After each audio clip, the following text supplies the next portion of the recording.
God is good, amin. Saya percaya firman Tuhan itu semakin hari semakin kita perlu, semakin esensial, amin. Semakin penting, semakin apalagi di zaman-zaman pandemik ini. Tapi sebelumnya saya mengucap syukur untuk Pastor Semi bersama istri, Ibu Gembala, boleh mengundang dan memberi kesempatan untuk sore hari ini, untuk saya membawakan firman Tuhan, suatu kehormatan bisa ada tempat ini, dan juga a good friend untuk saya ngopi biasanya bersama Pastor Semi, ngopi, makan gitu. Jadi, tapi puji Tuhan, Tuhan selalu berkati, amin. Tuhan baik. Sore hari ini, walaupun saudara ada di rumah, Bapak Ibu ada di rumah, dan tapi juga ada beberapa yang ada di sini, saya percaya hadirat Tuhan yang saya rasakan di tempat ini juga akan dirasakan di rumah. Hadirat Tuhan itu tidak terbatas dari 4 tembok gedung gereja, tapi di mana saudara membuka hati, baik ada yang menyanyi di sini atau yang berkhotbah, tapi di saat Anda membuka hati, hadirat Tuhan itu langsung masuk di dalam hidup saudara. Jadi sangat mudah sekali, puji Tuhan, walaupun gereja secara jasmani ditutup ya, tidak diperbolehkan buka, tapi sebetulnya kita tahu bahwa gereja nggak pernah tutup, amin. Gereja mungkin punya office hour, ada jam buka tutup, tapi Tuhan tidak pernah tutup. Tuhan tidak ada office hour, Roh Kudus terus bekerja 24/7. Ya, nanti saya share di satu kesaksian saya, kayak ada wildfire, fire yang bobcat fire yang terjadi. Itu kami cukup dekat dengan rumah kami, kurang lebih 1 mile dari api. Tapi saudara, apa yang saya tidak bisa lihat, yang saya lihat hanya api. Tapi yang tidak bisa saya lihat itu luar biasa persiapan mereka untuk menghadapi api itu. Demikian juga saya mau menghimbau Bapak Ibu Saudara rumah di rumah maupun di sini, kalau apa yang kita lihat mungkin mencemaskan 2020 ya, tahun 2020 kok bertubi-tubi, mencemaskan, tapi apa yang tidak bisa Anda lihat, itu Roh Kudus sedang bekerja. Allah sedang bekerja. And God works best behind the scene. Karena kita maunya lihat apa yang kelihatan mata, tapi firman Tuhan bilang yang tidak kelihatan itu yang kekal. Yang tidak terlihat. Roh Kudus diberikan dalam hidup kita. Roh Kudus, roh yang manis, roh yang gentle. Itu sedang mempersiapkan sesuatu yang besar. Terutama untuk gereja Tuhan. Yang percaya katakan, amin. Amin. Sebab itu mari kita masuk firman Tuhan, kita berdoa sebentar ya. Bapak terima kasih untuk sore hari ini Tuhan, firman-Mu ya dan amin, dan Engkau akan memberikan kekuatan bagi yang lemah, memberikan pengharapan bagi yang lesu, mereka yang Tuhan berbeban berat Tuhan akan Kau boleh segarkan kembali seperti Raja Wali. Tuhan yang akan terbang tinggi kembali Tuhan, apapun yang menghantam hidup ini, terutama di tahun ini Tuhan, apapun yang kejadian demi kejadian, Tuhan kami tahu Engkau akan memberikan jalan yang terbuka. Engkau akan memberikan jalan-jalan, akan memberikan kesegaran, memberikan Tuhan pembebasan. Sehingga mulut kami bukan komplain, tapi mulut kami memuji Engkau. Mulut kami boleh memuliakan nama-Mu Tuhan, Engkau hadir di tengah-tengah kami. Tuhan, kami undang hadirat-Mu untuk berbicara melalui firman-Mu dalam nama Yesus. Semua yang percaya katakan amin.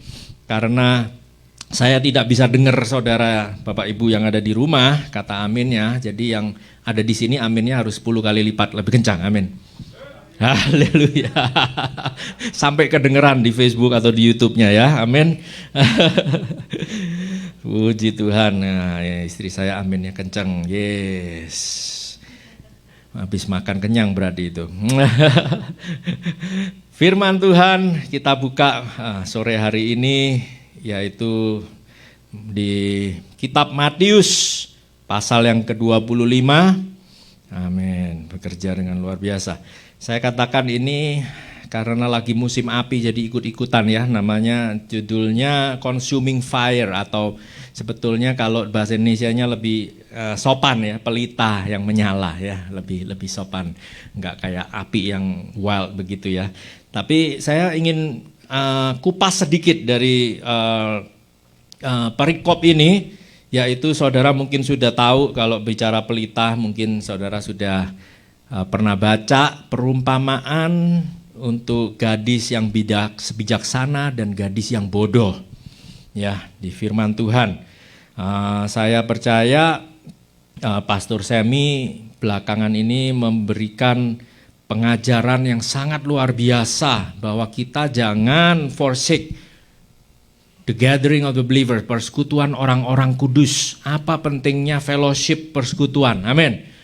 Saya rasa saudara sudah diberkati, sudah dibangun sedemikian rupa. Saya rindu untuk melanjutkan sedikit, mudah-mudahan memberkati saudara Bapak Ibu dari perikop ini, gadis bijaksana dan gadis yang bodoh. Matius pasal 25 ayat yang pertama. Saya bacakan, pada waktu itu hal kerajaan surga seumpama 10 gadis yang mengambil pelitanya dan pergi menyongsong mempelai laki-laki. 5 diantaranya bodoh dan 5 bijaksana. Gadis yang bodoh membawa pelitanya tetapi tidak membawa minyak. Sedangkan gadis-gadis yang bijaksana itu membawa pelitanya dan juga minyak dalam buli-buli mereka. Tetapi karena mempelai itu tidak kunjung datang, juga mengantuklah mereka semua lalu tertidur. Ya. Waktu tengah malam terdengarlah suara orang berseru, mempelai datang, songsong dia. Gadis-gadis itu pun bangun semuanya, lalu membereskan pelita mereka. Gadis-gadis yang bodoh berkata kepada gadis yang bijaksana, beri kami sedikit minyakmu, sebab pelita kami hampir padam. Tetapi jawab gadis yang bijaksana itu, tidak, nanti tidak cukup untuk kami dan untuk kamu. Lebih baik kamu pergi kepada penjual minyak dan beli di situ. Akan tetapi waktu mereka sedang pergi untuk membelinya, datanglah mempelai itu dan mereka yang telah siap sedia masuk bersama-sama dengan dia ke ruang perjamuan kawin, lalu pintu ditutup. Kemudian datang juga gadis-gadis lain itu dan berkata, Tuan, Tuan, bukalah kami pintu. Tetapi ia menjawab, aku berkata kepadamu, sesungguhnya aku tidak mengenal kamu. Ayat yang 13 ya. Yang ke-13 katakan, karena itu berjaga-jagalah sebab kamu tidak tahu akan hari maupun akan saatnya. Ya, firman Tuhan dari perikop Matius 25 ini jelas sekali mengatakan bahwa ada 2 macam gadis, yaitu yang bijaksana dan yang bodoh. Saya yakin Bapak, Ibu, saudara-saudari semua sudah tahu perikop ini. Ya, dua-duanya bawa pelita, tapi satu bawa minyak, satu tidak membawa minyak. Ya, dan akhirnya waktu tengah malam mereka tertidur, dan akhirnya mempelai datang yang tidak bawa minyak, tidak punya waktu cukup untuk membeli minyak itu. Firman Tuhan katakan, karena itu berjaga-jagalah sebab kamu tidak tahu hari maupun masa. Saudara, tahun 2020 ini banyak kejadian yang tidak enak. Ya, untuk saya pribadi juga ada beberapa kejadian pribadi di mana saya kehilangan ayah saya bulan Juni barusan di Indonesia, dan saya tidak bisa mengunjungi karena keadaan yang ada. Sehingga saya tidak bisa datang untuk menguatkan mama saya, kakak saya, jadi saya stuck di sini karena saya adalah warga negara asing. Kalau warga negara Indonesia mungkin saat itu masih lebih mudah untuk kembali ke Indonesia. Ada beberapa kejadian demi kejadian di dalam tahun 2020 ini, termasuk kebakaran yang sedang terjadi yang dekat sekali dengan rumah kami. Mungkin nggak enak, tapi saudara, daripada kita melihat hal-hal yang tidak baik itu dan kita merasa aduh bertubi-tubi ya, bertubi-tubi ya, kayaknya nggak siap-siap ya, nggak habis-habis ya. Kapan sih 2020 ini selesai? Saudara, ada bedanya orang yang siap dengan orang yang tidak siap. Orang yang siap, apapun yang terjadi, mungkin nggak enak, tapi orang yang siap itu menghadapinya beda dengan orang yang nggak siap. Contohnya, kalau seseorang itu belajar untuk bela diri, ya, orang yang siap duduk bela diri, mau ada perkelahian atau tidak, dia akan berlatih, dia akan siap, berjaga-jaga, tidak lengah. Sehingga pada saat tiba-tiba ada orang jahat masuk atau mengganggu dia sudah siap sedia. Tapi orang yang tidak siap, dia tidak mempunyai, dia pikir enggak apa-apa, ekonomi baik, semua baik, semuanya baik. Sehingga waktu sesuatu terjadi, kaget. Dan akhirnya panik. Dan akhirnya khawatir, takut. Firman Tuhan katakan kita lebih baik berjaga-jaga. Ya, ini mungkin dikorelasikan kalau bicara akan akhir zaman, berbicara tentang kapan mempelai Kristus datang, ya. Tapi poinnya kan bukan kapan, saudara. Mau kapan Tuhan Yesus datang kedua kalinya enggak jadi masalah. Mau pre-tribulation, mid-tribulation, post-tribulation, tidak menjadi masalah doktrinnya, yang mana percaya silahkan, saudara. Tapi yang jadi poin penting, apakah saudara siap dan berjaga-jaga? Amin. Jadi di perikop ini, gadis-gadis ini menggambarkan sebagai mempelainya Tuhan, yaitu gereja Tuhan. Ya, siapa gereja Tuhan? Yaitu saudara dan saya, perkumpulan orang percaya.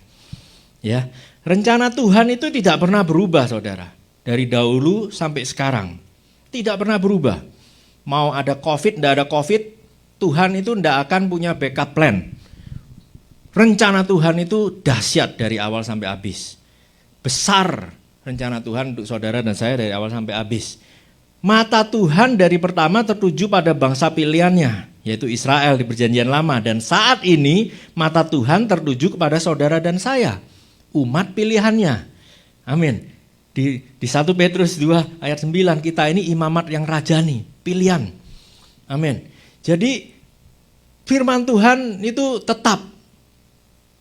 Semuanya bisa berubah, bisa ada new normal, bisa ada adaptasi yang baru, ada budaya-budaya baru muncul, ada semua itu bisa berubah. Tapi firman Tuhan, rencana Tuhan tidak pernah berubah.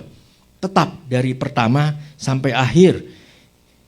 Siapakah umat Tuhan? Itu mereka yang dipanggil dari gelap kepada terangnya yang ajaib. Bukankah demikian dari pertama? Kejadian 1, waktu bumi belum dijadikan, semuanya itu gelap. Kemudian Tuhan katakan, Roh Tuhan katakan, jadilah terang. Dari pertama sampai sekarang tidak pernah berubah, saudara. Firman Tuhan bilang, gereja Tuhan, ayo Adam, beranak cuculah dan kuasailah bumi, be fruitful and multiply. Sampai sekarang juga gak pernah berubah. Dia katakan kepada gereja Tuhan, ayo go into all the world and make disciples of all nations.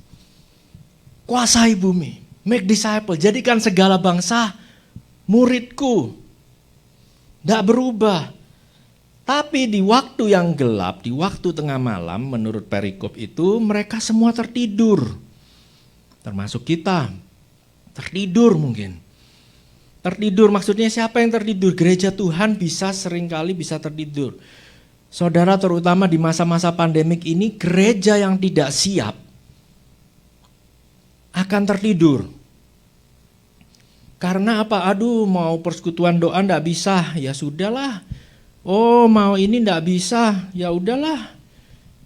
Enggak boleh, sama ini enggak boleh, enggak bisa.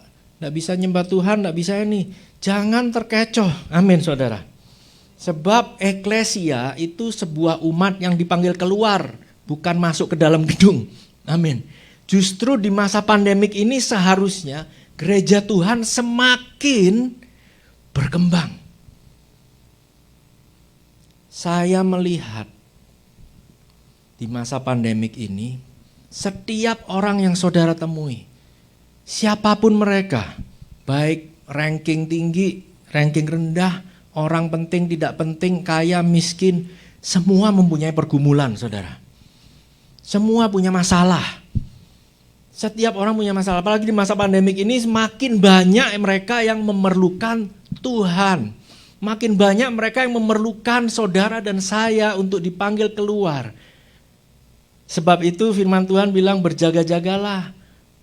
Waktunya baik atau tidak, beritakanlah firman Tuhan. Amin. Janganlah hendaknya kerajinanmu kendor, biarlah rohmu menyala-nyala dan layanilah Tuhan. Mungkin Bapak Ibu Saudara tidak bisa melayani secara jasmani di dalam gereja Tuhan hari Minggu. Mungkin Saudara Bapak Ibu tidak bisa melayani dalam musik, menyanyi maupun refreshment, Sunday school, apapun pelayanan Bapak Ibu. Tapi kita tidak pernah harus terbatas dengan pelayanan jasmani, saudara. Pelayanan kita kepada Tuhan, apapun yang kita lakukan di saat kita melayani, ada kesempatan melayani keluarga kita. Saya tahu di dalam pandemik ini banyak orang makin kreatif ya. Semua orang masak, saudara. Pandemik ini, dari yang nggak bisa masak jadi jago masak. Dari yang nggak bisa apa-apa, saya tadinya nggak bisa apa-apa, sekarang saya jadi tukang kayu, saudara.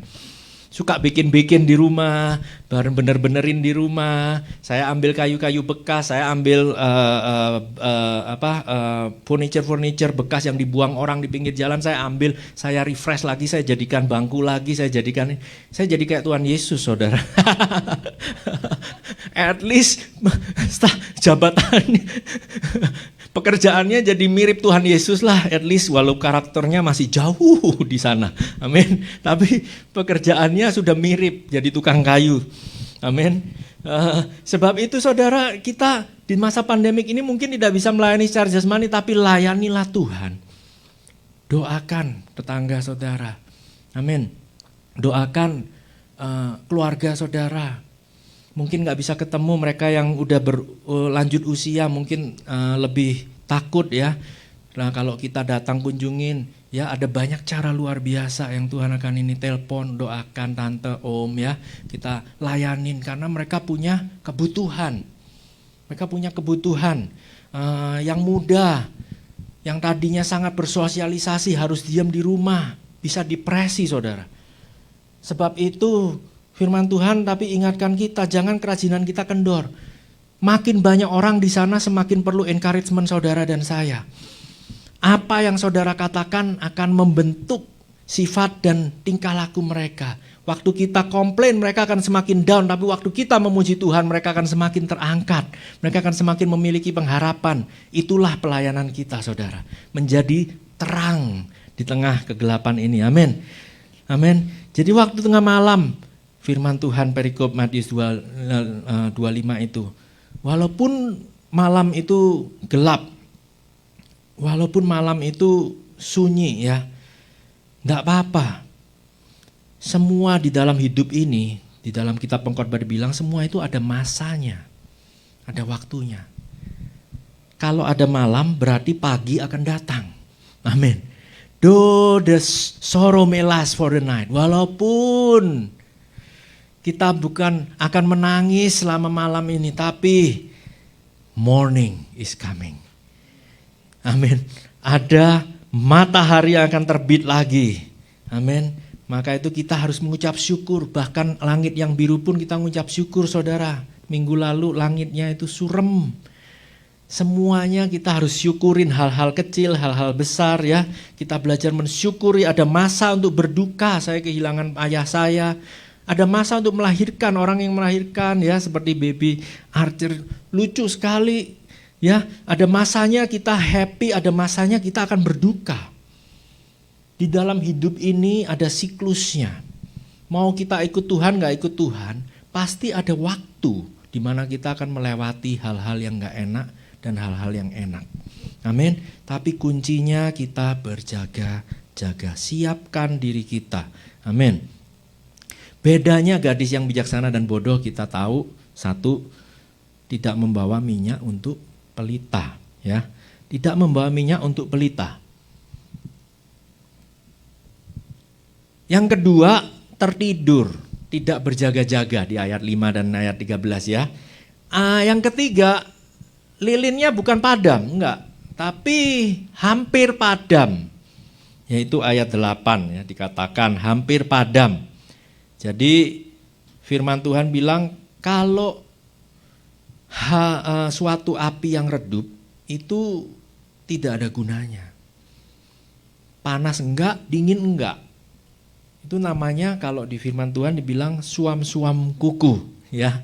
Tapi ada satu ayat yang menurut saya menarik dari perikop ini. Dia bilang, saya gak bisa bagi minyak saya sama kamu. Kamu beli. Kamu beli deh, kamu ke penjual minyak. Kamu beli. Supaya kamu ada cukup. Nah, saya perhatikan, ternyata apa maksudnya yang harus dibeli? Apakah iman itu bisa dibeli? Enggak, saudara. Apa yang bisa dibeli? Maksudnya Tuhan ini apa? Coba kita buka di kitab Wahyu, pasal yang ketiga. Ya, di kitab Wahyu pasal yang ketiga, ada hikmah dari perumpamaan ini. Wahyu pasal yang ketiga ayat yang ke-14 sampai 19. Dikatakan kepada jemaat di Laodikia. Saya loncat saja ayat yang ke-15. Aku tahu segala pekerjaanmu. Engkau tidak dingin dan tidak panas. Ya, ini tadi saya katakan pelita yang redup ya. Yang hampir padam. Alangkah baiknya jika engkau dingin atau panas. Jadi karena engkau suam-suam kuku dan tidak dingin dan atau panas, aku akan memuntahkan engkau dari mulutku. Kemudian firman Tuhan bilang, karena engkau berkata, aku kaya dan aku telah memperkayakan diriku dan aku tidak kekurangan apa-apa. Dan karena engkau tidak tahu bahwa engkau melarat dan malang dan miskin, buta dan telanjang, maka aku menasihatkan engkau. Nah, saya ingin sambungkan ini dengan tadi yang dibilang membeli tadi. Supaya engkau membeli daripadaku. Perhatikan baik-baik Bapak Ibu Saudara semua. Kita perhatikan baik-baik firman Tuhan. Apa yang perlu kita beli? Nomor 1, emas yang telah dimurnikan dalam api. Agar engkau menjadi kaya. Apa yang harus kita beli? Nomor 2, dan pakaian putih. Supaya engkau memakainya. Agar jangan kelihatan ketelanjanganmu yang memalukan. Apa yang harus kita beli? Yang ketiga, dan minyak untuk melupas matamu, supaya engkau dapat melihat. Barang siapa ku kasihi, ia ku tegur dan ku hajar. Sebab itu relakanlah hatimu dan bertobatlah. Ya, firman Tuhan ini memberikan kita kesempatan. Kalau Tuhan Yesus belum datang kedua kalinya, itu bukan dia lagi santai-santai, saudara. Tapi dia memberikan kesempatan untuk kita sebagai mempelai Tuhan. Ini dikatakan kepada jemaat Tuhan, bukan kepada orang yang belum percaya sama Tuhan. Untuk kita bersiap-siap dan berjaga-jaga. Amin. Jangan tertidur, jangan terlena. Semua itu ada artinya, saudara. Apa yang dimaksudkan yang tadi yang pertama? Emas yang telah dimurnikan dalam arti. Demikian ya. Yang tadi, emas yang dimurnikan, pakaian putih, dan minyak untuk pelumas. Ya. Nomor 1, yang emas untuk dimurnikan. Kita lihat di 1 Petrus. Dikatakan demikian. Bergembiralah akan hal itu, sekalipun sekarang ini kamu seketika harus berduka cita oleh berbagai-bagai pencobaan.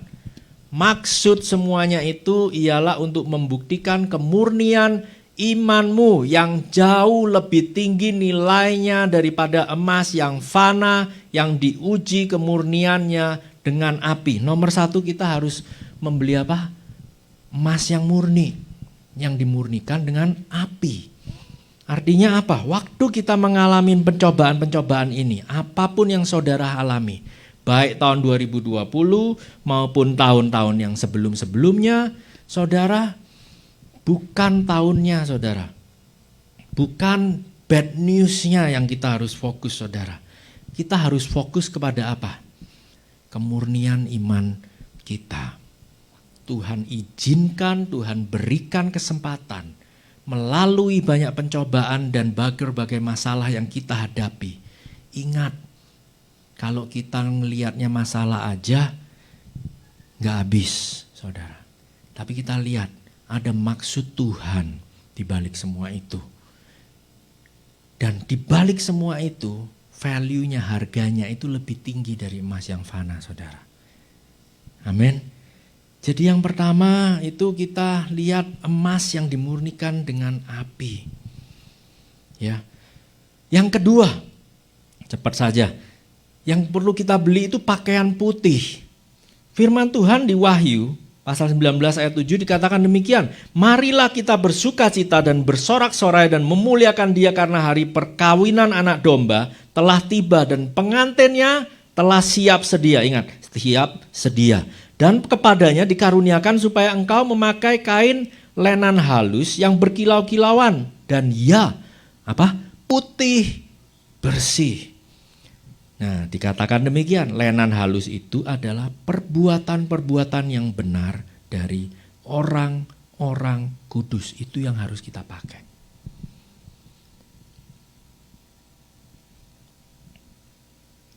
Ya. Jadi ada satu maksud di balik ini. Apa yang harus kita beli untuk berjaga-jaga? Selama mempelai itu belum datang, saudara. Untuk kita songsong. Satu, emas murni, ya, yaitu apapun yang kita alamin pencobaan, itu akan menghasilkan sebuah karakter ilahi di dalam saudara dan saya. Temporary, sementara. Saudara kalau lihat dengan perspektifnya Tuhan, mungkin kita komplain ya, tahun 2020, aduh susah. Saudara coba bayangkan kalau saudara hidup di awal 1900. Ada terjadi World War I. Berapa tahun? Bertahun-tahun saudara. Perang dunia. Perang dunia semua lesu, susah. Udah selesai gitu ada Spanish flu. Kayak pandemi kali ini. Spanish flu. 3 tahun saudara. Selesai itu ada apa saudara? Great Depression. Semuanya anjlok di dunia ini. Setelah itu ada apa lagi? Baru lewat Great Depression ada apa lagi saudara? World War II. Nggak habis-habis. Jangan kita membanding-bandingkan. Sebab kita hidup banyak pencobaan. Itu tergantung. Kalau orang yang siap, dia akan melihat pencobaan itu sebagai kesempatan. Sebagai opportunity. Life is full of opportunity. Banyak kesempatan saudara. Di tengah-tengah 1900 awal itu. Banyak invention. Sebab di setiap masalah akan timbul kreativitas untuk memberikan solusi demi solusi. Banyak invention. Berbicara tentang Injil. Banyak misionaris saudara. Di tahun-tahun itu. Saya kenal satu misionaris dulu di Seattle. Sekarang sudah meninggal. Dia waktu itu saya mengunjungi di sana, dia cerita bagaimana dia ke Indonesia. Naik kapal air, kapal laut saudara. 1 bulan gak tahu kira-kira nyampainya kapan dan di mana. Belum pernah, gak ada internet, gak tahu Indonesia kayak apa, orangnya kayak apa. Yang penting dia dipanggil Tuhan, misionaris, dia ke sana 1 bulan lontang-lantung di laut. Hampir dibunuh oleh Belanda. Hampir dibunuh sama orang-orang pribumi juga. Dirampok. Istrinya hampir diperkosa. Saudara, di zaman-zaman itu api Pentakosta bekerja luar biasa. Nyebar di mana-mana. Kalau api Bobcat ini dalam 7 hari dari 1.000 acre jadi 40.000 acre, saudara. Kira-kira kalau Tuhan bekerja itu di tengah pergumulan saudara, dari kecil saudara bisa, Tuhan akan memberikan semangat api yang akan membakar saudara, memurnikan saudara. Amin. Yang ketiga yang perlu kita beli saudara, minyak untuk melumas mata. Ya, kalau kita mata kita ini perlu minyak, saudara. Dikatakan di sini minyak untuk melumas mata. Apa maksudnya minyak? Kolose 1 itu ya, dikatakan demikian. Aku telah menjadi pelayan jemaat itu sesuai dengan tugas yang dipercayakan Allah kepadaku untuk meneruskan firman-Nya dengan sepenuhnya kepada kamu. Apa itu ayat 26 katakan? Yaitu rahasia yang tersembunyi dari abad ke abad dan dari turunan ke turunan. Tetapi sekarang dinyatakan kepada orang-orang kudusnya. Kepada mereka Allah mau memberitahukan betapa kaya dan mulianya rahasia itu di antara bangsa-bangsa lain. Apa rahasianya saudara? Kristus ada di tengah-tengah kamu. Kristus yang adalah pengharapan dan kemuliaan. Bahasa Inggrisnya, Christ is the hope of glory. Minyak atau dikatakan itu anointing. Siapakah yang diurapi? Kristus. Karakter kita dimurnikan. Kita mengenakan dengan perbuatan-perbuatan benar, perbuatan-perbuatan baik. Katakan jangan jemu-jemu berbuat baik. Apalagi di zaman-zaman ini banyak kebencian saudara. Jangan jemu-jemu berbuat baik. Pakai lenan halus warna putih itu. Kasihilah musuhmu. Amin. Dan yang terakhir itu firman Tuhan bilang belilah minyak. Minyak itu adalah kita perlu Kristus di tengah-tengah kita. Untuk melumas mata kita untuk melihat. Artinya apa? Saudara, mereka yang hidup di dalam perjanjian lama tidak tahu rahasia ini. Tapi kita hidup di dalam satu new covenant. A time of grace, ya, zaman kasih karunia, di mana bukan judgment, bukan penghakiman Tuhan, itu nanti saudara penghakiman Tuhan. Ini waktunya, we declare the favorable year of the Lord. Tahun favor, tahun kemurahan Tuhan, bisa kita dapatkan dengan apa saudara? Bukan dengan kuat gagah kita, tapi dengan mengetahui rahasia yang sudah berabad-abad, yang sudah tersembunyi. Mata kita sekarang terbuka kepada siapa? Kristus. The hope of glory. Pengharapan akan kemuliaan. Sebuah blessed privilege untuk bisa mengenal Kristus. Saudara. Dan ini intinya firman Tuhan katakan. Ini ya ayat 27 luar biasa sekali di terjemahan TSI. Berita Allah itu sangat menyenangkan, sangat indah untuk semua orang termasuk kalian yang bukan orang Yahudi. Kita katakan tadi baik waktunya baik atau tidak kita kabarkan kabar baik. Karena sebetulnya saudara berita Allah itu sangat menyenangkan. Indah. Inilah intinya, biarlah Kristus hidup di dalam hatimu. Karena roh Yesus berada di dalam hati kita. Kita semakin yakin bahwa kita akan masuk ke dalam kemuliaan Allah di surga. Amin. Amin. Jadi saudara ingat. Gadis yang bodoh, firman Tuhan berikan hint, berikan sedikit contekan. Ini yang kamu harus lakukan. Dan Tuhan berikan waktu untuk gereja Tuhan. Ayo bangun, jangan tertidur. Ayo jangan terlena. Amin.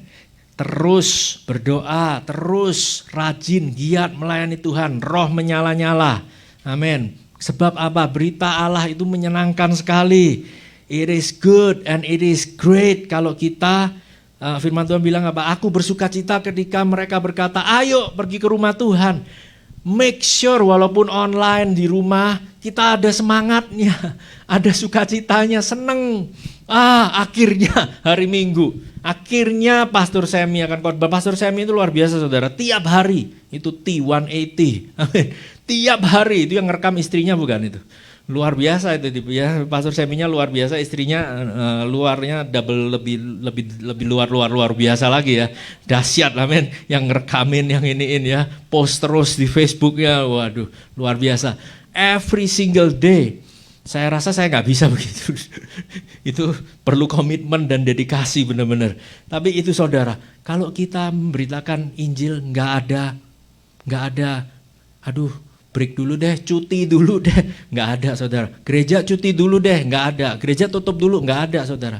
Pintunya boleh tutup, tapi gereja Tuhan itu dipanggil keluar. Amin. Saya ingin kesaksian akan api yang baru terjadi. Saya akan tutup dengan ini, mudah-mudahan nggak terlalu lama ya. Di gambar ini saya berikan ilustrasi dan ini api yang ada itu di atas gunung ya. Itu mobil-mobilnya itu kira-kira di tengah itu, itu bukan di bawah di valley, tapi itu kira-kira di tengah. Gunungnya itu ada banyak layer. Kalau saudara lihat pagi-pagi, saudara nyetir ya, highway to 10 itu pasti kelihatan gunungnya itu banyak sekali layer. Ya, ada lapisan-lapisannya, bukan lapis legit saudara, lapar nih udah. Nah, ada lapisan-lapisannya. Terus apinya itu di paling atas. Jadi waktu kebakaran Bobcat Fire itu hari Minggu saya bilang apinya masih jauh di balik sana, masih jauh. Terus turun saudara apinya, mulai turun. Saya bilang sama istri saya, itu kan banyak layer, ini masih ada 3-4 layer lagi baru nyampe rumah kita, enggak masalah. Terus dibilang apa? Santa Ana wind coming. Kalau Santa Ana wind coming, bukan cuma Santa Ana wind coming. Dia bilang apa prediksinya? Santa Ana wind ini akan comingnya dari gunung, dari Santa Clarita akan push ke west. Ke south. Lah kalau ke south, not good dong. Tambah turun api. Dan diperkirakan berapa? 30 sampai 50 mile per hour Senin malam. Untuk Selasa sampai Rabu. Santa Ana wind warning. Ya. Jadi saya sama istri berdua, ya baru pindah setahun masa angus nih rumah. Diperkirakan apa? Akan sweeping the foothill houses. Bakal habis gitu. Tetangga bilang, dipredik habis nih kita semua habis. Wah, insurance ada fire nggak kita? Mulai cek nih, panik nih, mulai siap-siap ya. Terus, waduh, emas kita perak semua, barang berharga harus dikumpulin nih. Oh, kata istri saya, kita nggak punya apa-apa kok. Oh iya oke, ya udah. Terus telepon pastor Hence di Arizona. Gimana, kamu ada asuransi nggak rumahnya? Ada pastor, bisa cover hotel nggak kalau perlu ngungsi sampah semua? Oh ya, nggak tahu nih, belum cek gitu ya. Ya jangan lupa dibawa kalau harus evakuasi, please bring, bawa yang penting ya, yang penting-penting surat-surat ini, yang paling penting jangan lupa istri dibawa, dia bilang. Oh iya, pasti istri pasti dibawa, kalau enggak saya enggak makan pastor. Apalagi kalau istrinya Nano ya, bilang Nano perfect husband, waduh udah susah, udah harus dibawa itu, enggak boleh ditinggal. Jadi waktu itu mulai turun, terus akhirnya ini saya foto sendiri kalau ini mulai turun, ini udah layer di bawah. Kalau lihat di Google Map Bobcat Fire, waduh udah deket nih sama rumah. Dan mulai itu rame sekali orang dari luar-luar kota, apa semua yang kepengen ngelihat api, ngelihat ini depan rumah persis. Rame sampai saya mungkin jualan kacang laku tuh. Bisa jualan di situ. Ramai sekali, Mbak. Kursi ini apa, jadi macet jalanannya. Macet nggak bagus karena firefighter truknya mau naik turun susah. Akhirnya mereka polisi keliling terus diusir-usirin, akhirnya cuma boleh resident only yang ke sana ya. Orang makin turun saya lihat, waduh ini kok udah segini ya, lumayan deket nih makin lama. Dan saudara, kita berdoa waktu itu, saya ingat sama istri, kita keluar rumah, kita berdoa, kita ngadep ke api ini, kita berdoa, Tuhan kami minta angin ini untuk stop. Kami minta angin ini untuk tidak berhembus ke sini. Ya. Dan malam itu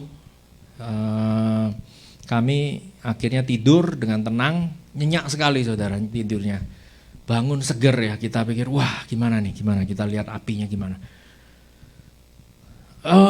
Kita baca, puji Tuhan saudara, api yang diprediksi itu, angin yang diprediksi itu tidak datang.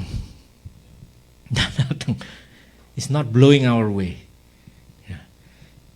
Terus, tapi apinya akan tetap terus turun, karena api itu cari bahan yang dibakar. Jadi dia terus turun, bukan berarti apinya berhenti, nggak ada angin saudara, tapi apinya pelan-pelan turun.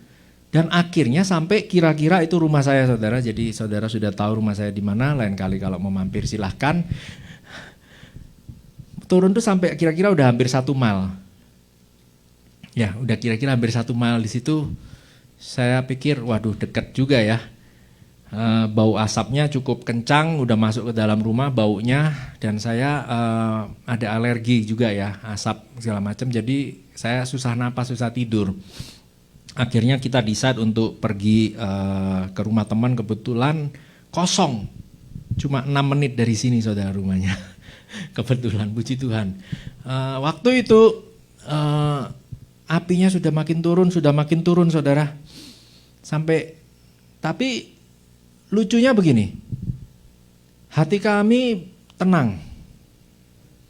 Bukan karena ada asuransi saudara. Ya itu menolong juga ya, kalau sudah siap-siap ya. Tapi kami cukup tenang. Karena apa? Ternyata, ini saya akan kasih tahu saudara.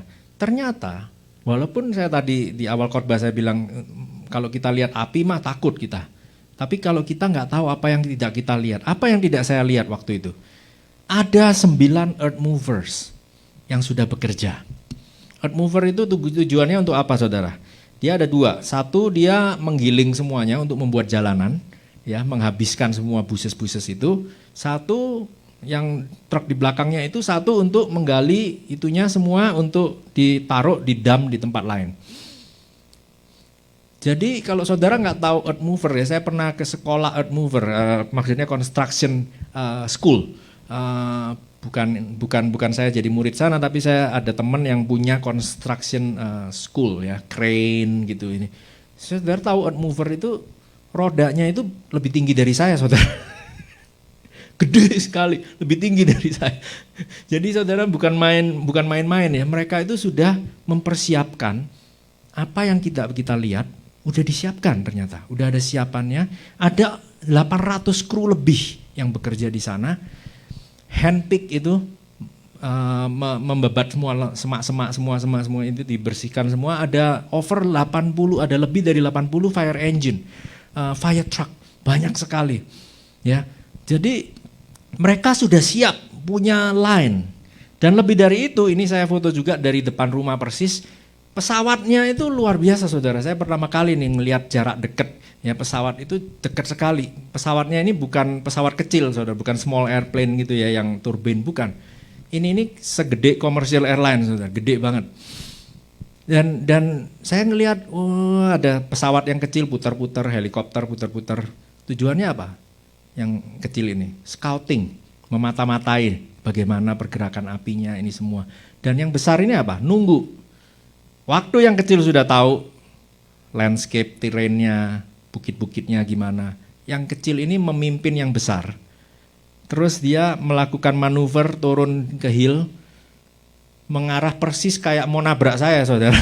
Bener, karena udah jaraknya cukup dekat, saya pakai lensa cukup panjang, jadi kayaknya kayak mau ditabrak sama pesawat.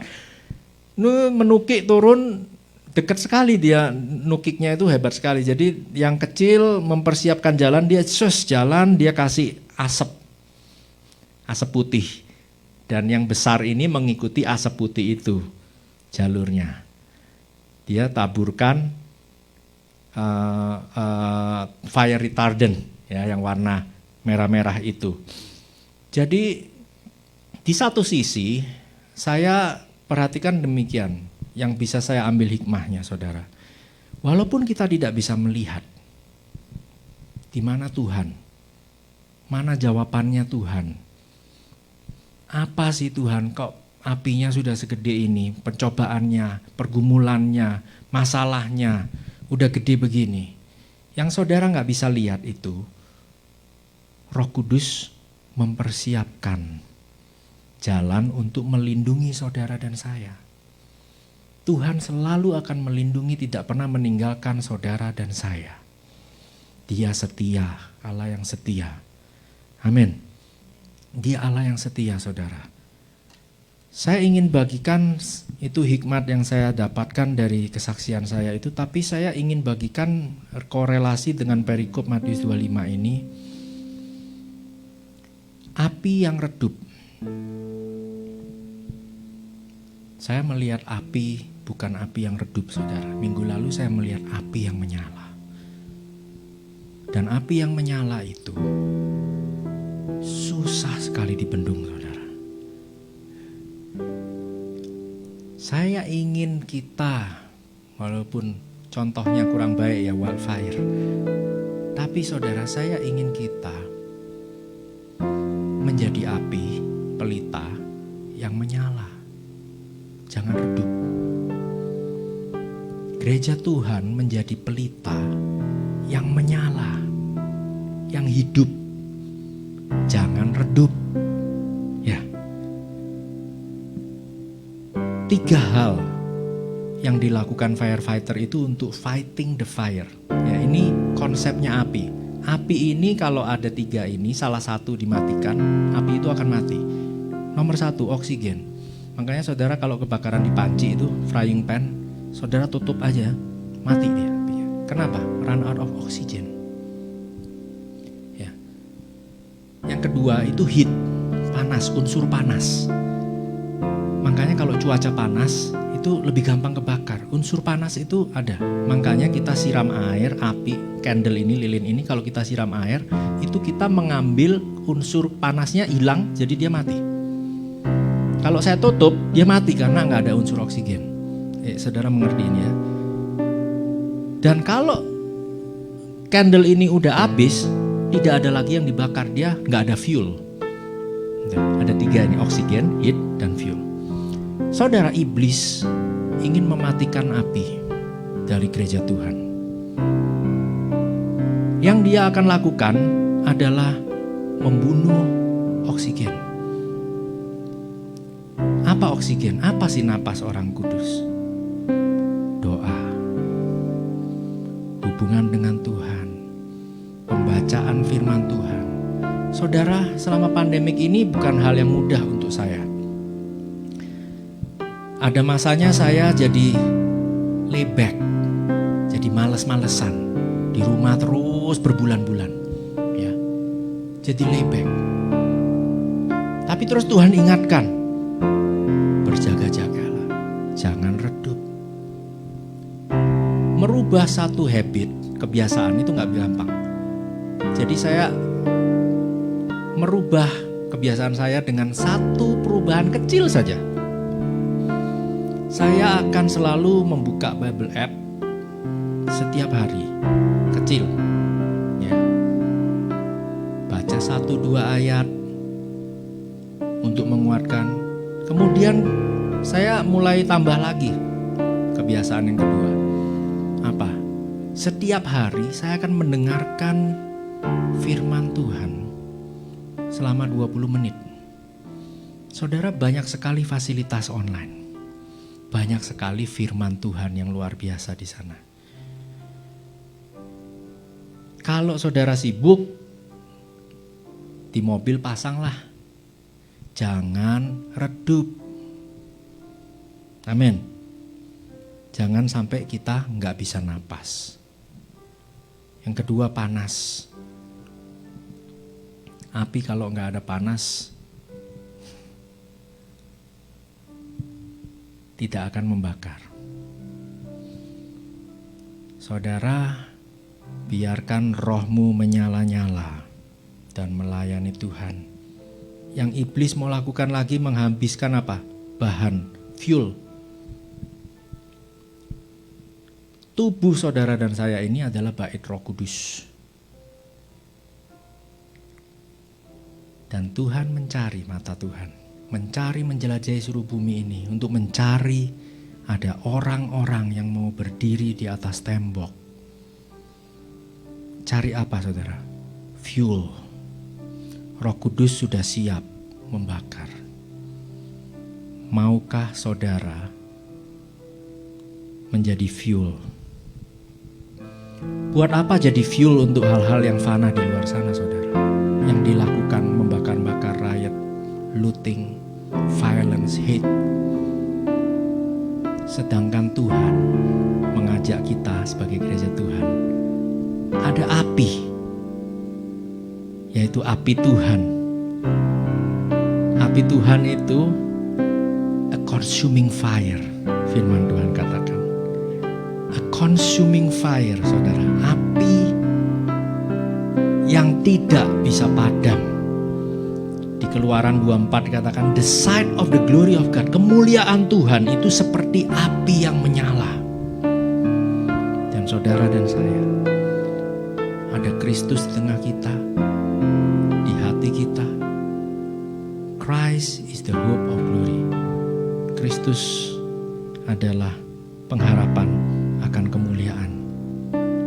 Jika umatku yang atasnya namaku disebut merendahkan diri, berdoa dan mencari wajahku, lalu berbalik dari jalan-jalannya yang jahat, maka aku akan mendengar dari sorga dan mengampuni dosa mereka. Dan ini kuncinya saudara, memulihkan negeri mereka.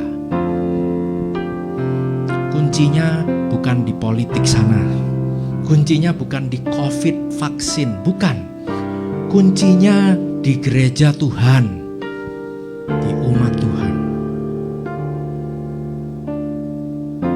Merendahkan diri, berdoa, mencari wajahnya. Api itu akan menyala, saudara. Saudara dan saya, fuelnya, bait Roh Kudusnya, terus berkobar. Apapun yang terjadi di luar bukan masalahnya, karena yang menjadi masalah itu apa yang terjadi di dalam saudara dan saya. Itu yang lebih penting. Amin. Saya harap bisa menjadi berkat firman Tuhan ini.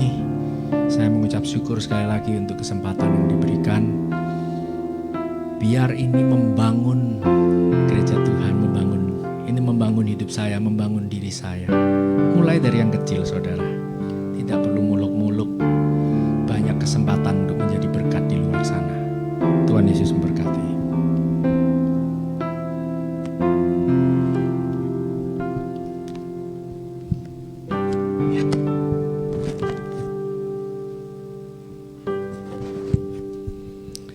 Selamat sore saudara-saudara semua. Kita diberkati oleh firman Tuhan yang luar biasa dari Pastor Prayudi. Kita mengucap syukur dan berterima kasih atas kehadirannya, atas firman yang telah dibawa oleh Pastor Prayudi. Semoga firman Tuhan pada hari ini memberkati saudara-saudara semua yang mendengarkannya. Mendengar firman pada hari ini yang judulnya Pelita yang Bernyala-nyala mengingatkan saya pada waktu beberapa waktu yang lalu saya pulang ke Indonesia di mana ayah saya sakit berat dan saya telah siap-siap untuk preparing untuk basically funeral, tapi Tuhan baik dan mempunyai rencana yang berbeda dengan apa yang saya pikirkan. Saya turut berduka cita atas pass away dari ayah dari Pastor Prayudi. Saya percaya kalau Papa dari Pastor Prayudi ada di dalam rumah Bapak. Saya ada di Indonesia pada bulan Januari, dan pada saat itu kita baru mendengar tentang wabah virus corona, dan saya di Indonesia lihat TV dan lihat Donald Trump berkata bahwa dia akan boykot atau menutup semua warga orang-orang dari China untuk datang ke Amerika. Dan waktu itu saya dan kakak perempuan saya yang tinggal di Inggris, saya datang bersama-sama, dan dia bertanya kepada saya, dia bilang, wah sayang, gimana kita, apa kita sebaiknya pulang ke negara kita masing-masing? Saya tiketnya sudah book sampai tanggal 6 Februari.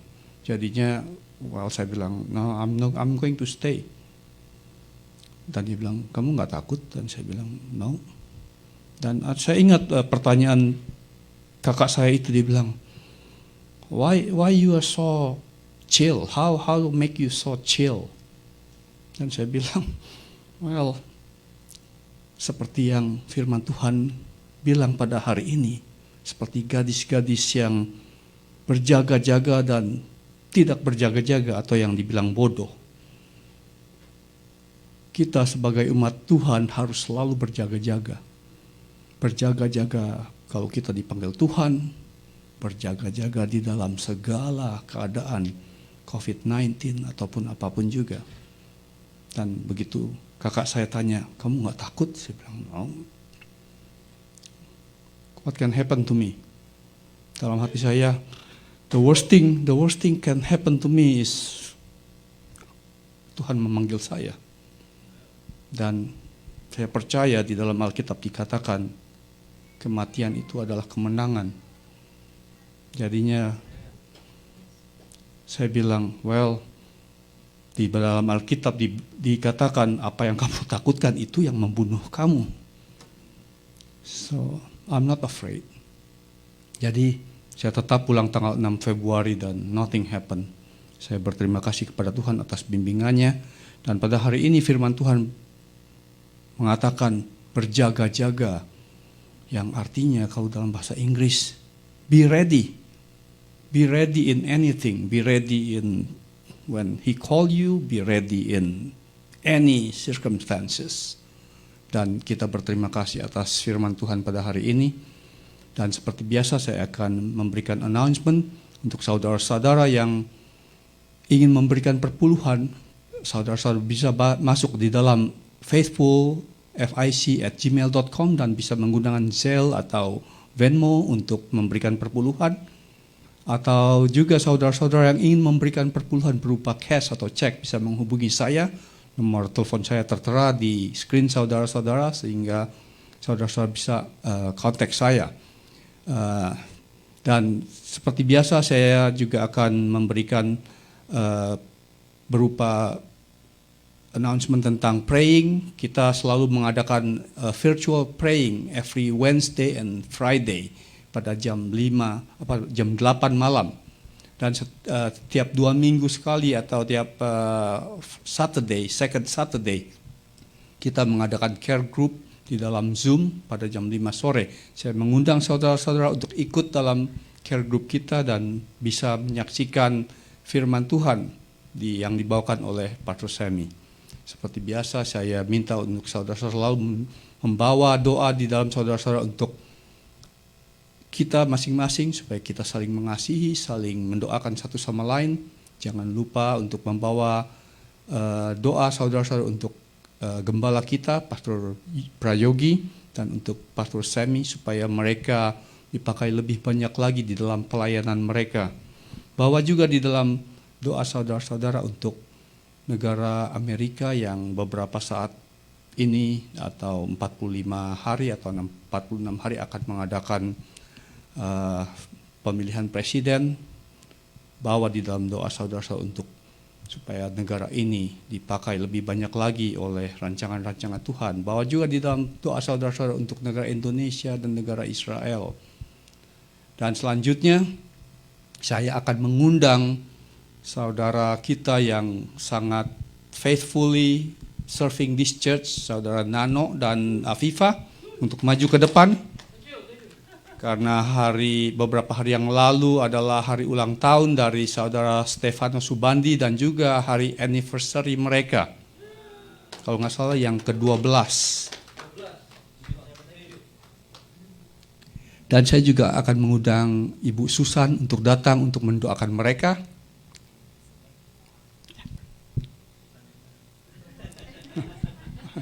Ibu Susan.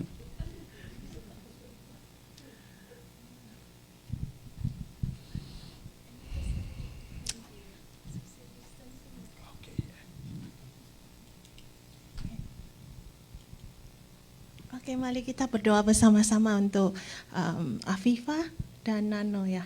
Ya Tuhan, kami mengucap syukur untuk pernikahan mereka yang ke-12 tahun Tuhan, untuk penyertaan-Mu di dalam keluarga ini, dan kami berdoa Tuhan, meminta Tuhan untuk rancangan-Mu yang indah dan juga masa depan Tuhan, untuk mereka berdua sebagai parents, untuk the two boys, Lord God. So, Lord, I pray, Lord God, that you give them, Lord God, a wisdom, Lord God, to teach them, Lord God, how to raise this family, Lord God, according to your will, Lord God. Thank you, Lord God. I bless them with the heart, Lord God, and then with the blessing from above, Lord God. In Jesus' name we pray. Amen. Terima kasih. Dan untuk selanjutnya saya minta Pastor Prayudi untuk doa penutup, dan diberkatilah saudara-saudara yang mendengarkan firman Tuhan pada hari ini dan tekun melaksanakannya. Amin. Baik, kita bangkit berdiri, kita tutup kebaktian hari ini. Haleluya. Tuhan, segala puji, hormat, syukur hanya bagi nama-Mu, sebab Engkau yang layak, Engkau yang Tuhan layak dipuji, Engkau yang layak disembah. Tiada Allah yang lain selain Engkau. Tiada nama yang lebih tinggi daripada nama Yesus Tuhan. Dan Tuhan dengan daripada kasih karunia dan kuasa Roh Kudus-Mu Tuhan akan memampukan kami semua sebagai anak-anak Allah untuk boleh melakukan segala perkara di dalam Engkau Tuhan. Segala Tuhan kekuatan, segala hikmah, segala karunia, segala rahmat-Mu, dan Tuhan segala kemurahan-Mu akan mengikuti umat Tuhan sampai selama-lamanya. Bapa, biarkah mereka menerima berkat ini, Tuhan, yang Kau berikan, yang Kau janjikan melalui firman-Mu yang ya dan amin Tuhan. Sehingga mereka Tuhan menerima firman ini dan boleh melipat kali gandakan menjadi 30, 60, 100 kali lipat. Dan berbuah lebat Tuhan, membawa api daripada Roh Kudus menyebar sampai ke seluruh bumi. Dan Tuhan, rencana-Mu terjadi dalam hidup mereka. Kami berdoa Tuhan, biar Tuhan sore hari ini menjadi satu titik tolak Tuhan, di mana kami boleh menjadi pelita yang hidup, yang menyala-nyala. Terima kasih, terimalah berkat Tuhan dalam nama Bapa, Putra, dan Roh Kudus, dan hanya di dalam nama Tuhan Yesus Kristus kami berdoa. Semua yang percaya katakan amin. Tuhan Yesus memberkati.